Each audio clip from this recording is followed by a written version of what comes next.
Dzień dobry, witam Państwa bardzo serdecznie. Dzisiaj moim Państwa gościem jest Pan Tomasz Brzeskowski, wójt gminy Stężyca. Dzień dobry Państwu. Panie wójcie, czy dzisiaj gmina Stężyca staje się gminą w powiecie kartuskim najbardziej atrakcyjną dla potencjalnych mieszkańców i turystów?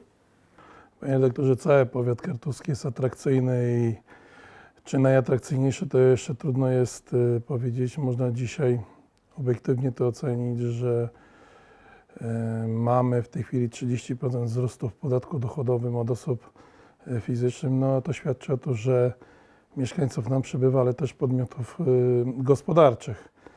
Ostatnie 4 lata to tendencja wzrostów dochodów gmin i można obiektywnie powiedzieć, że zainteresowanie inwestorów widać w obrocie nieruchomościami.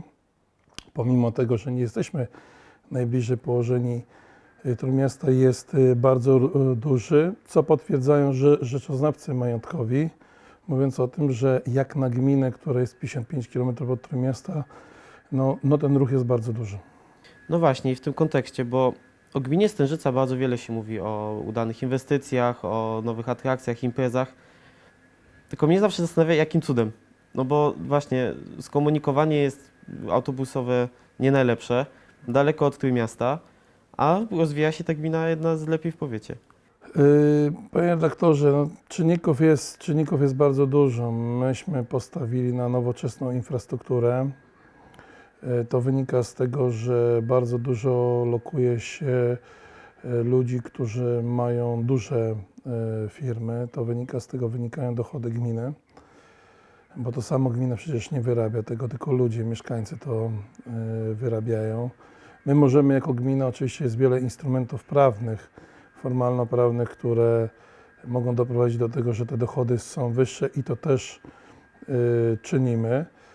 Ta komunikacja jest coraz lepsza, teraz już dojeżdża do nas PKM-ka przecież od 2 lat i to jest bardzo duży plus. Coraz lepsza jest dostępność drogowa. Do tego od 8 lat cały czas stawiamy na nową infrastrukturę, której nie ma w powiecie kartuskim.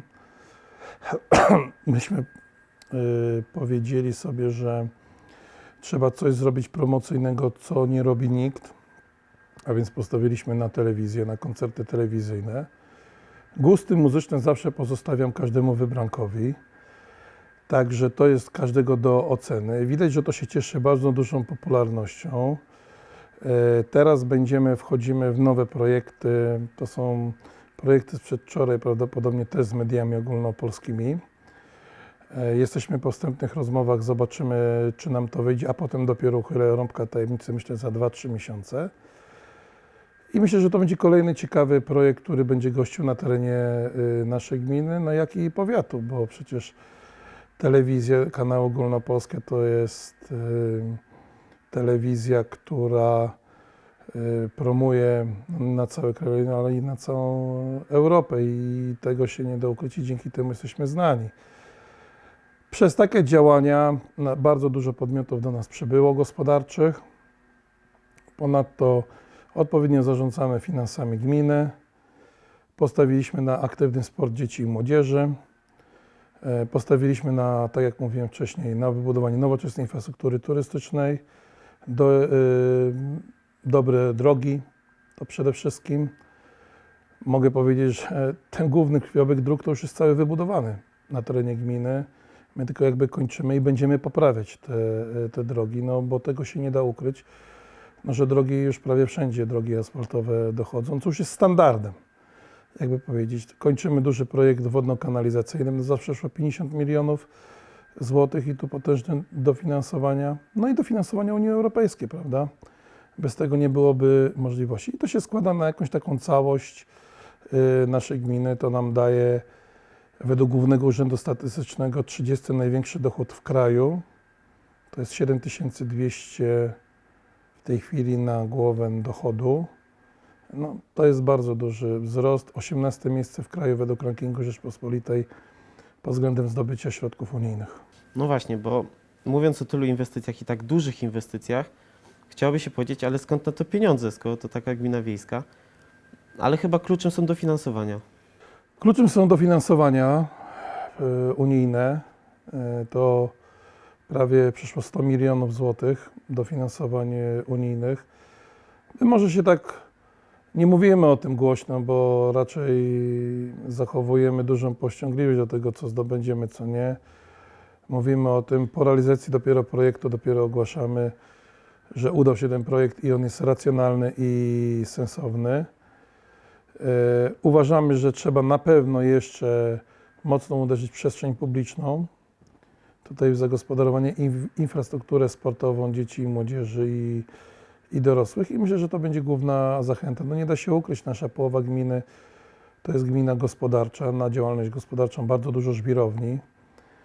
Ja mogę powiedzieć, że kolejne plany miejscowe, jesteśmy 100% pokryci planami miejscowymi zagospodarowania przestrzennego i w tej chwili kolejne plany miejscowe są robione na żwirownie. One będą i to będzie potężny zastrzyk finansowy dla gminy. To już mogę powiedzieć, to można liczyć w milionach złotych. Do tego dochodzą inwestorzy, którzy zakupują nas grunty pod hotele. Te hotele powstaną.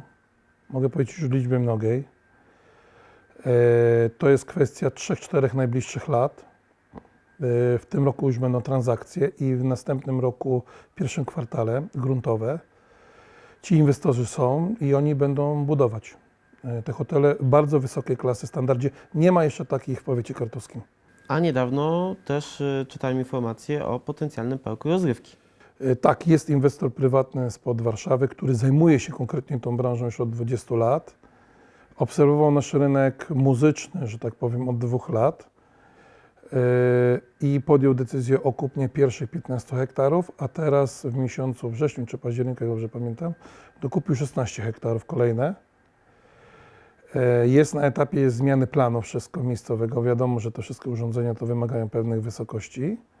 Ten plan jest robiony w tej chwili, jest prawie na ukończeniu. Miejscowy zagospodarowania przestrzennego. Inwestor projektuje i daje sobie 4-5 lat na spokojne, etapowe powstawanie tego parku, bo to nie od razu, bo to bardzo duże nakłady. Czyli można powiedzieć, że w powiecie kartuskim będziemy mieli nasz taki Energyland. No coś podobnego, nie może na taką skalę, ale bardzo podobnego. Jestem pełen optymizmu do tego projektu. Wiadomo, że to jest bardzo duże przedsięwzięcie prywatne, wymagające dużych nakładów środków finansowych i należy tutaj zachować dużą cierpliwość do tego projektu. Mówiąc o inwestycjach, mówił Pan sporo o inwestycjach dla sportu, dla aktywności dzieci i młodzieży, ale też będzie inwestycja dla ducha, bo pisaliśmy niedawno o nowej bibliotece w Stężycy. Tak, zgadza się. Biblioteka jest już, można powiedzieć, już prawie pozwolenie na budowę wydane. Wewnętrzną aranżację biblioteki robi Akademia Sztuk Pięknych, z którą mamy porozumienie podpisane w Krakowie. 2 tygodnie temu gościliśmy w Krakowie, gdzie omawialiśmy ze studentami w ramach konkursu wytyczne konkursowe i czego oczekujemy.